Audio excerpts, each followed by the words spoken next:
if we believe that because we're 60 years old or 70 years old or 80 years old, it means we can't lift weights or we can't run or we can't learn a new language or we can't solve difficult math equations or we can't, whatever it is that we believe we can't do, we're not going to do it.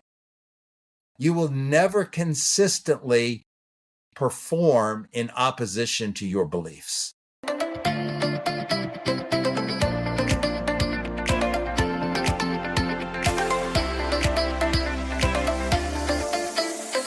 This is By Joyan Season 2. I'm your host, Joyan Chan, and every Wednesday we bring you inspiring stories, powerful message, and fun conversations with me and my special guests and friends, and it's my personal mission to empower you to live and lead a life with joy.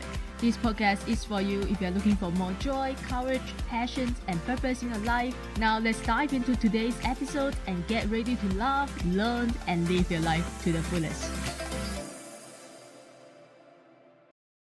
Joining us today is the founder of Senior Remodeling Experts and a nationally recognized leader in aging-in-place solutions.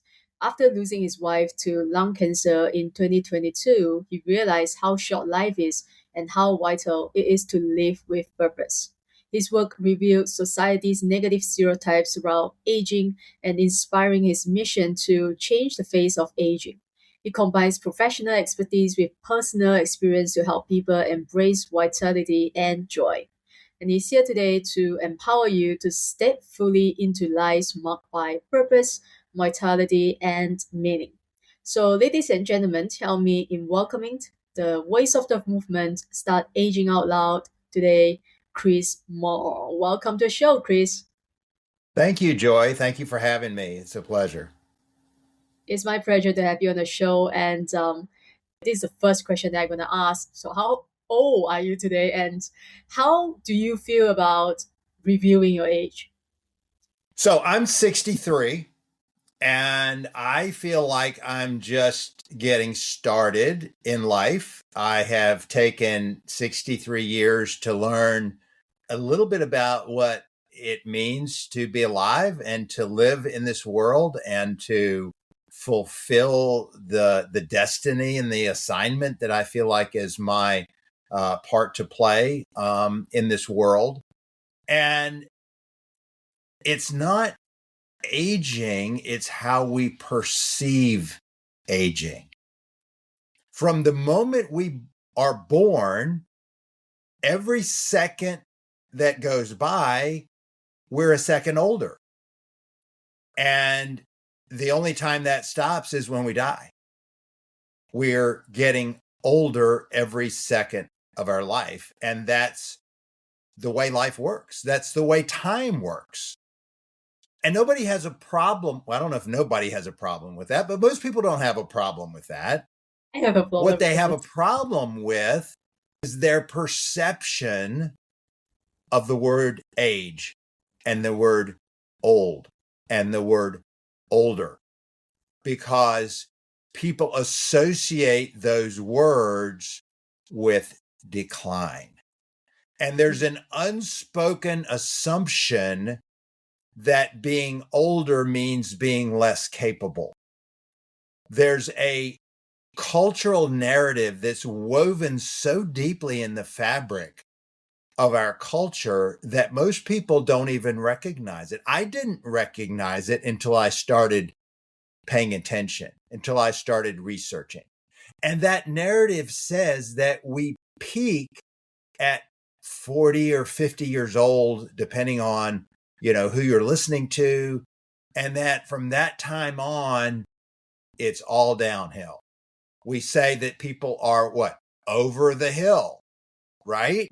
We say that when somebody has reached a certain age, they're over the hill, and we start giving people black balloons for their birthday. Like it's a terrible thing that you're now 50 years old, or you're now 60 years old, or you're now 70 years old. When the reality is that we should be incredibly thankful that we have been blessed to live 5 decades or 6 decades or 10 decades on this earth, because people are snatched away at the prime of life every day. My wife, Barbara, was 55 when she died of lung cancer. There's people every day that die in car accidents that are 45 and 35 and 25 and 5. Yeah. Right? And we don't appreciate the gift that we have of waking up every morning and being alive and having another day to create something, to connect with somebody, to contribute something to the world around us. And we take so much for granted. And you see people who have so many gifts, and yet they spend all their time complaining about the ones that they don't have, or the ones that they're striving for, they're trying to achieve something. And striving for achievement is great. I mean, I'm not saying that we should not do that. But if we don't appreciate what we have now, we will never appreciate what we gain through achievement.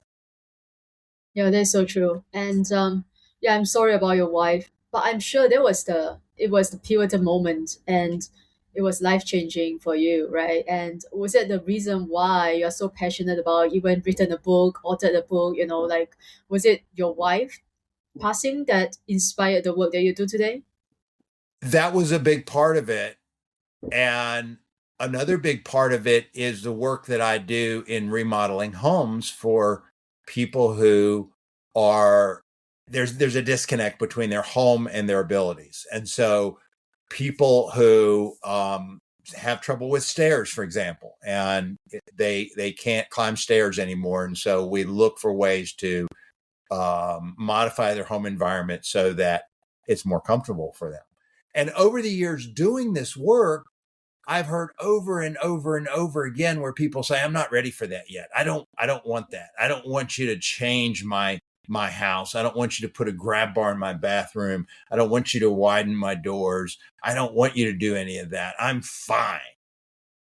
And, their family around them is like saying, no, they're not fine. We have to help them every day to get in and out of bed and in and out of the bathtub and up and down the stairs. And this would really help them, but they will not accept.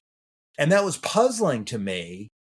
And I began to realize slowly that it's because of this perception that people have of what it means to get older. They think that if I say, okay, yes, we'll make some of these changes to make my home safer, it means I'm getting older, and it means I've got one foot in the grave and I'm over the hill, and I don't want to admit that. One of the books that I read when I was researching for my book Age Out Loud is a book called Breaking the Age Code, written by a Yale professor. And her research showed that simply by having a positive outlook about aging, you add an average of 7.5 years to your life. Wow. 7.5 years just by thinking differently. That's before any of the lifestyle or habit changes that you would make as a result of thinking differently. But just by thinking differently about what it means to get older, you add 7.5 years to your life. And the other realization that impacted me so strongly was after Barbara died, and the weeks and months after that were just very difficult and in such a fog and not really clear about what my purpose was or what I was supposed to do now. And I was walking along the river one day and I had a memory. And I remembered that when we first got married, she was 22 and we had only been married for a few months. And she was diagnosed with encephalitis, which is a infection of the lining of the brain. And it is quite often fatal.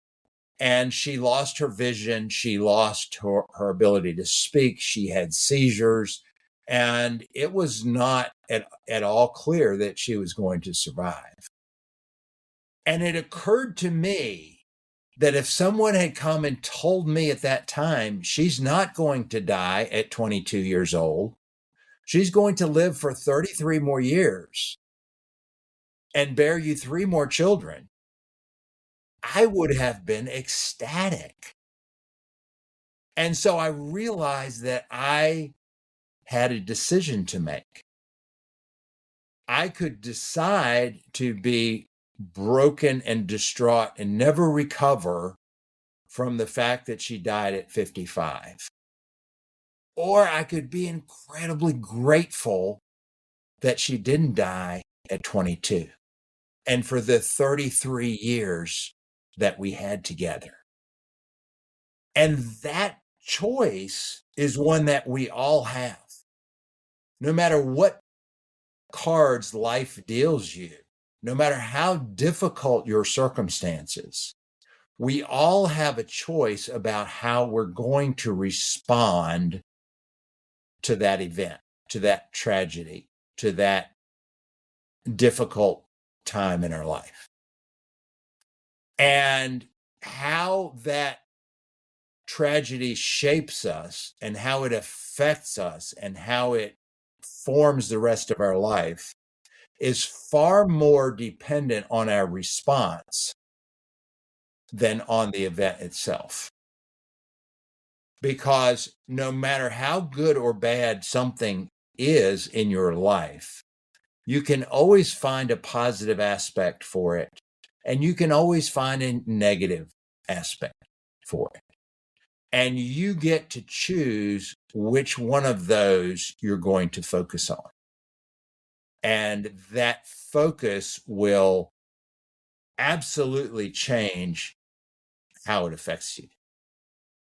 Yeah, I love that. It's very empowering, like to tell people that we have knowing that we all have a choice and we can make the choice in this very moment, and that's going to change our life. So, but how do we, since you talk a lot about reframing, how we look at aging, or think about aging, like how do we change that perspective? Because it's quite difficult. It's easier said than done, right? So two things, and the first one is more about life in general than aging per se, but it's a question of gratitude. Spend time being grateful for the gifts that you have. When I woke up this morning, I was alive. Not everybody that went to bed last night woke up this morning. And that's a gift. But if I don't take the time to perceive that as a gift and be grateful for that as a gift, I won't notice that it's a gift. I'll wake up, oh, it's another day, and I got to go to work, and I've got to deal with traffic, and I got, whatever it is. And when I open my eyes, I can see. Not everybody that opened their eyes this morning could see. And I know how to open my eyes and I know how to look at things, but I don't know how to make myself see. That's a gift. I can hear. I stood on my feet and my feet hold me up.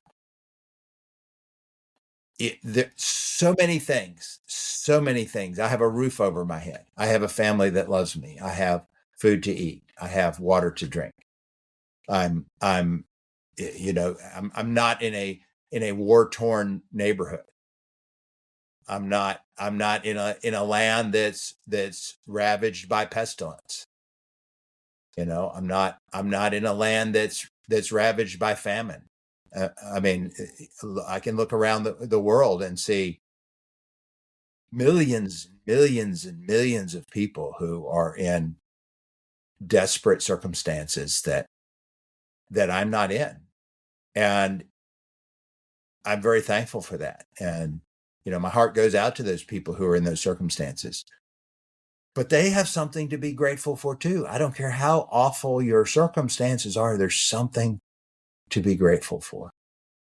And the second thing I would say to do to change your perception of aging is to seek out people, either people that you know personally or people that you know about through media, through stories, through books, that are doing it well.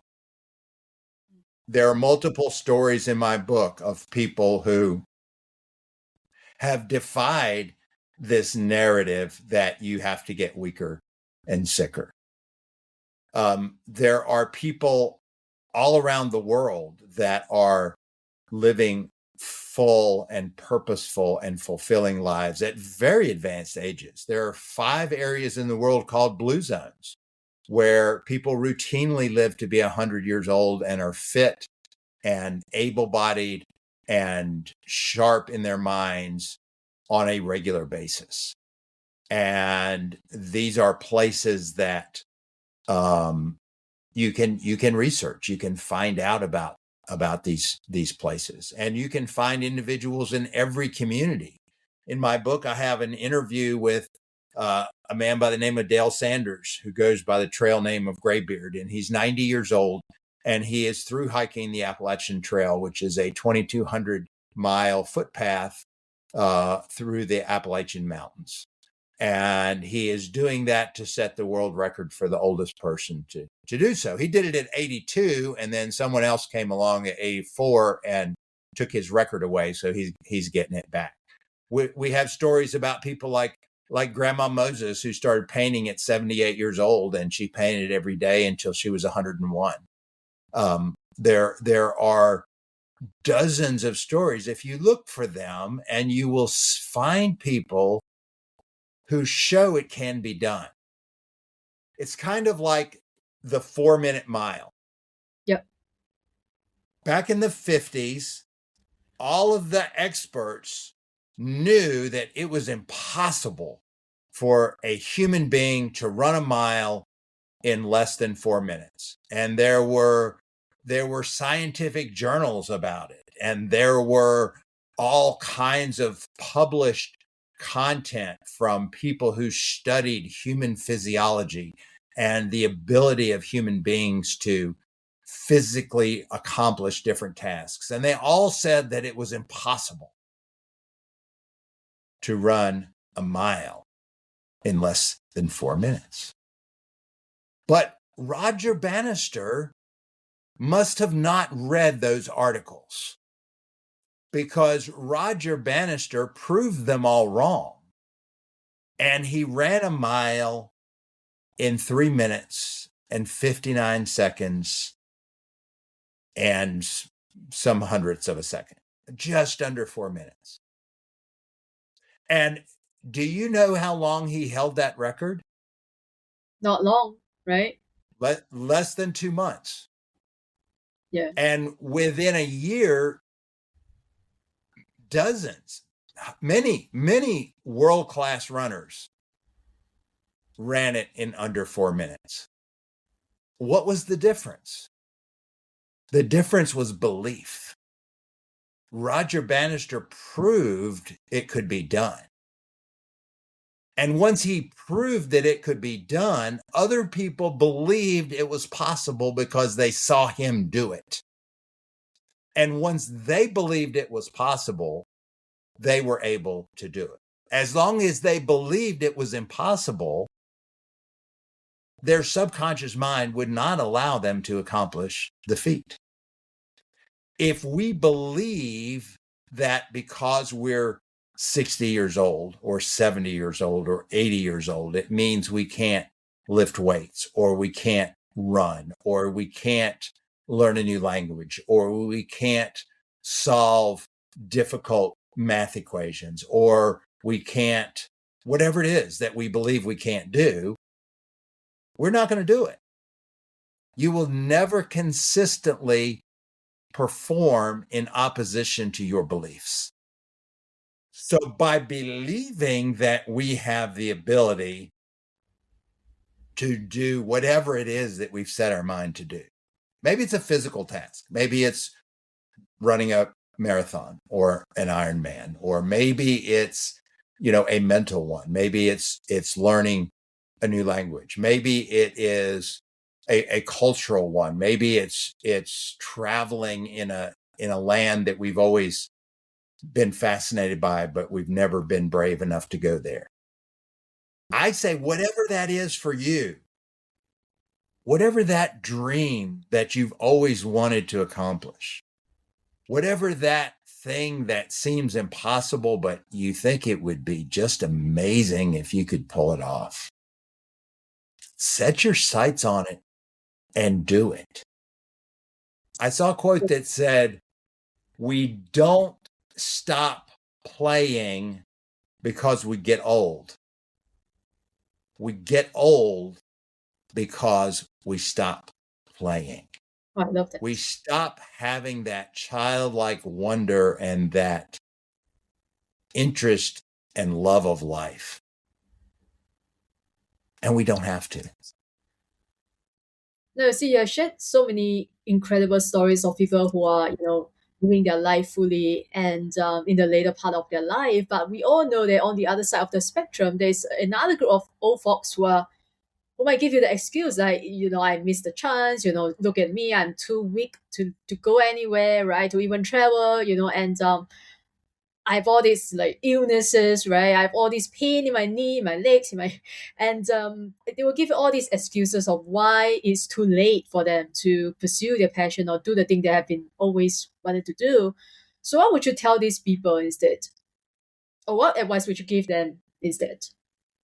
I would tell them that you are way more capable than you think you are.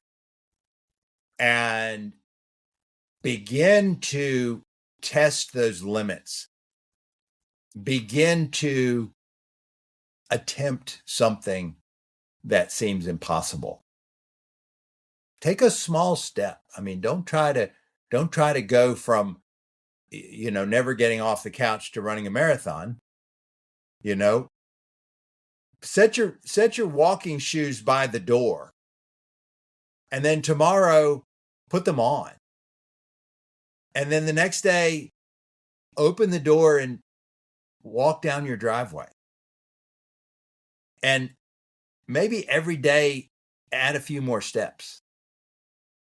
Every day, do just a little bit more than you did yesterday.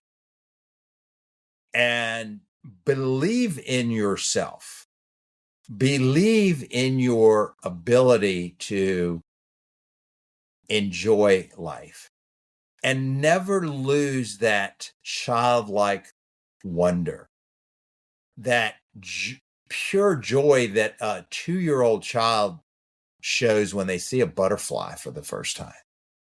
And they're just amazed by the creation that we live in. And take the blinders off your eyes and see life. Imagine you're seeing whatever you're looking at for the first time. How would it feel different? How would it excite you? How would it make a difference in how you view the world? And the other thing is, if you take your mind off of your troubles and reach out to someone who's hurting, reach out to someone else and comfort someone else who's going through a hard time. You'll take your eyes off your troubles and you will focus on helping someone else with theirs. And just by doing that, your troubles will get smaller. Yeah. I really like, because when I think about, all the mentors I have had in my life, they are all much older than me, right? Because they come with so much experience in life, in business, and with wisdom, right? Basically, and I'm just like I love hanging out with old people, right? And but again, I think one of the problems with old folks is the lack of purpose. Maybe they have, retired from their career and now they're just sitting at home and doing nothing, right? They don't have to go to work and they become miserable. They become depressed, right? All of a sudden, then they don't have this thing they are doing every day. And so how would you help people, perhaps they are in their retirement and they basically don't have anything to do, right, other than playing golf or going on a cruise? I mean, what else could they do, or what else could they do to find their purpose in life? Yeah. Well, I think the whole concept of retirement is flawed. I think Right. the idea that we would reach a point and, at a certain age, at 65 is kind of the age that people think they're supposed to retire, when that's when you're in the prime of your earning years. It's when you have decades of knowledge and value in the marketplace. Now, in the agricultural age, when our work was primarily physical, and yes, you reach a point where your body can be quite tired from doing physical work. But most people today work with their minds. They work with their knowledge and with their communication and with their imagination and with their leadership. And those skills become stronger as we get older. And the ability to identify patterns and to help people work through interpersonal dynamics, and all of those skills are things that we hone and improve as we get older. And so as we reach that point, I would encourage people, rather than thinking about retirement, think about reframing. Think about, okay, well, maybe I'm ready to leave this career. Maybe I'm now ready to move into another chapter of my life. And whether that chapter is doing something for value in the marketplace, maybe as a consultant, maybe as a writer, maybe as a speaker, or whether it's volunteering and adding value to other people without monetary recompense, or whether it's learning, whether it's traveling, it doesn't matter what it is, but it has to be something that you find purpose and excitement in. It has to be something where you feel like you're contributing to the world around you. And if you have that, it gives you a reason to wake up in the morning. It gives you purpose. It gives you drive. It gives you something that keeps you looking forward to the next day. And Yeah. that is a game changer because it keeps people alive. When you have really nothing to do but just relax, that's great for a few weeks.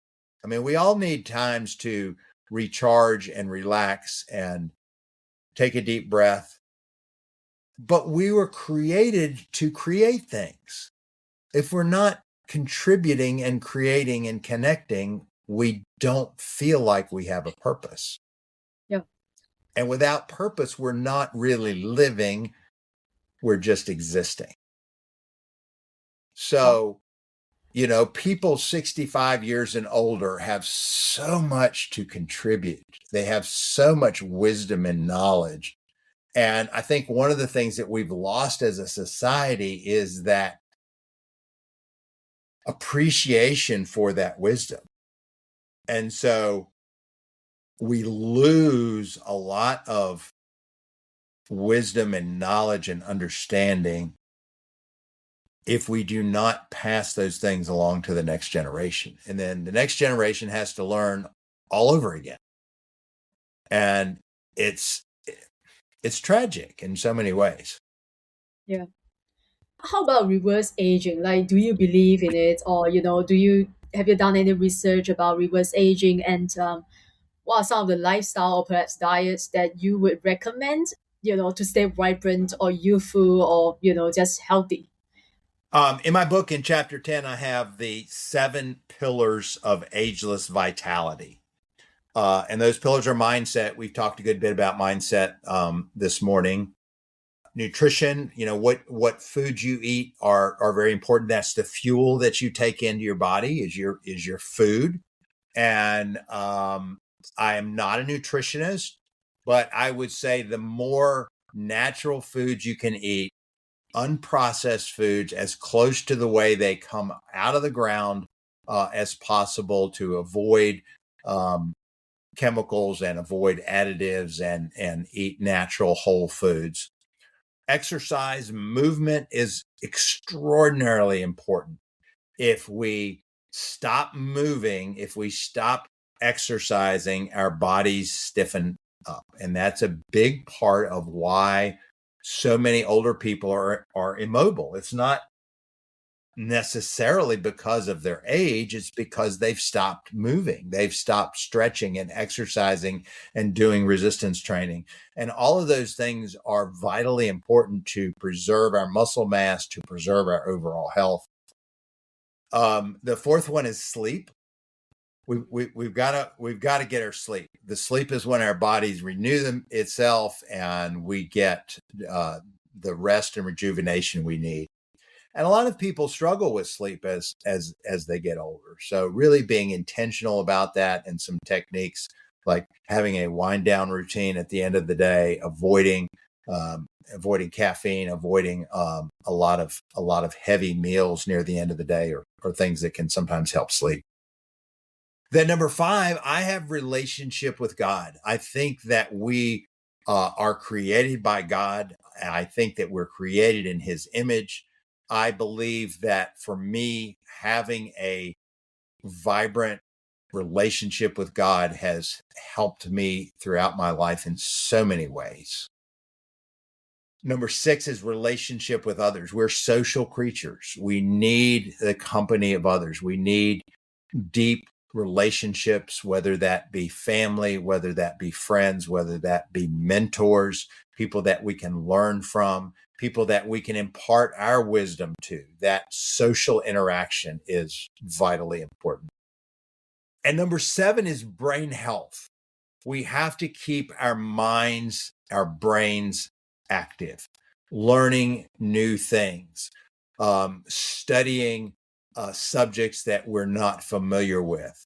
Of particular value in this arena is learning a different language and learning a musical instrument. Those are both activities that are very powerful in creating new mental pathways and synapses within our brains, to keep them young and agile and moving.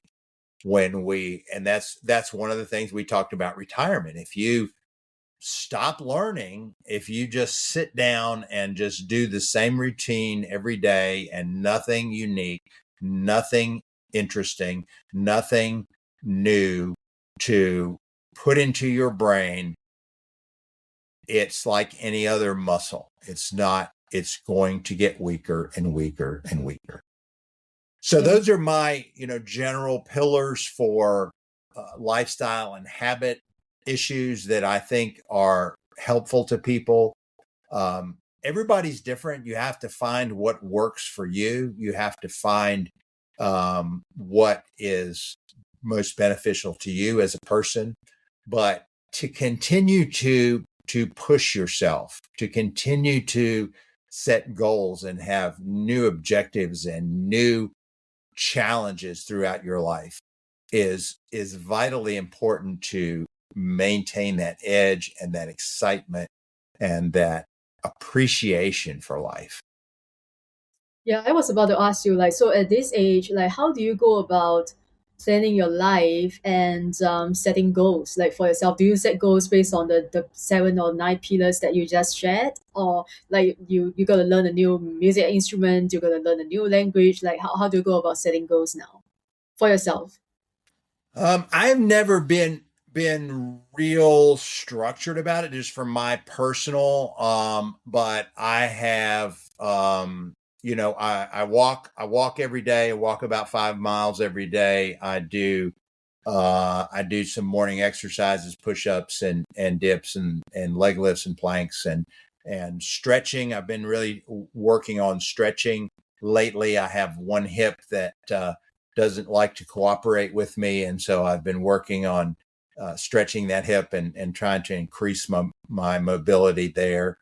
I'm an avid reader. I devour books. I'm always reading new ideas and new ways to improve my business, to improve my personal life, my relationships.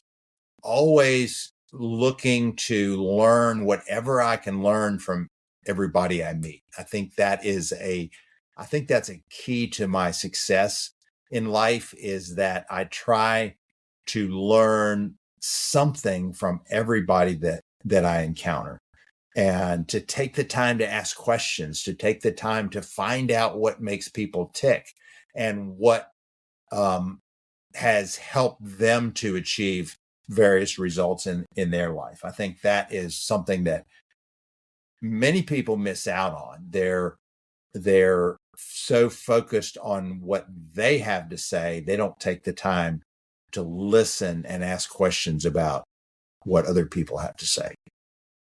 Yeah. I think what you're doing is really beautiful, and it's important work. And your mission is about changing the face of aging, right? So what is next for you? Like after this book, like what are the plans that you have to change the face of aging? One of the things I'm working on right now, I'm teaching a class at the Virginia Tech Lifelong Learning Institute. It's a 6-week class. We're done with 2 weeks, so we're a third of the way through. And I'm talking about how a home environment can become a better environment for fostering a positive outlook and mentality. Whereas much of my work in the construction industry has been centered around reactive changes. People come to me that can't walk up and down the stairs, and so we'll put in a stair lift. They come to me and they can't get in and out of their bathroom, so we'll remodel their bathroom and make it safer and more accessible. But the idea that we would create supportive environments ahead of time, that we would create homes that would have optimal lighting to help people increase their mood, that would have kitchens that encourage people to eat more healthy, natural, whole foods, maybe with an attached greenhouse or hydroponic gardens where fresh vegetables could be grown. Or it has workout rooms that would encourage people to do strength training, and that would have a sauna and a cold plunge tank that would that heating up and cooling down that is so good for our circulation and for our vitality. And this whole idea of that our home can be an incubator for a rich, full, long, fulfilling life is kind of where I'm developing content right now, and looking to develop that into a program where we can help people create those kinds of homes. So I have no shortage of ideas that I'm. Sometimes my challenge is I try to do too many things at once, and focusing it down to one thing at a time is one thing that's a challenge for me. Yeah. Well, thank you so much for everything that you shared. I do know I don't have a lot of old folks listening to this podcast. I do have a majority of younger crowds.